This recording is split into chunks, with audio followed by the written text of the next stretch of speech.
Madame la Présidente, mes chers collègues, avec 750 km d'ici à 2030, le VIF, le Vélo Île-de-France, est l'un des projets les plus ambitieux de notre mandature, pour lequel nous allouons près de 300 millions d'euros. Cette troisième révolution des transports, comme aime le rappeler notre délégué spécial, chère Marianne, est un objectif commun et partagé entre les communes, les départements, notre région naturellement, et les associations et usagers du vélo au quotidien, au premier desquels le collectif Vélo Île-de-France, à l'initiative de ce projet. Nous devons poursuivre cet objectif de développement du vélo dans nos territoires. Notre objectif est clair, multiplier par 3 l'usage du vélo d'ici à 5 ans. La plupart des habitants d'Île-de-France se situeront alors à moins de 2 km d'une gare ou d'une station de métro. 2 km, c'est 10 minutes à vélo.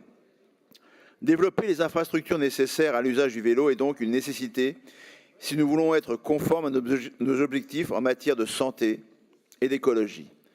Et les résultats sont déjà visibles et tangibles dans le quotidien des usagers. Plus de 300 km de pistes sécurisées ont été livrées depuis le lancement du VIF, avec des disparités certes selon les territoires, mais avec une réelle dynamique et plus de 110 millions d'euros de projets déjà financés.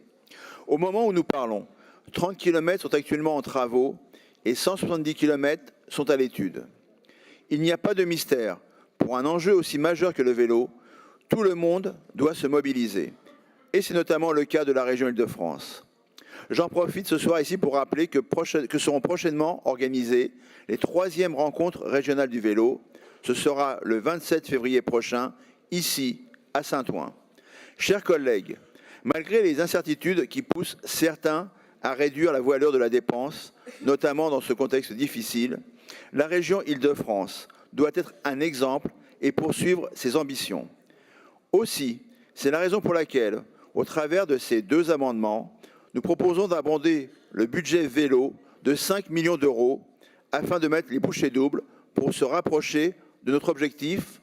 Je vous en remercie.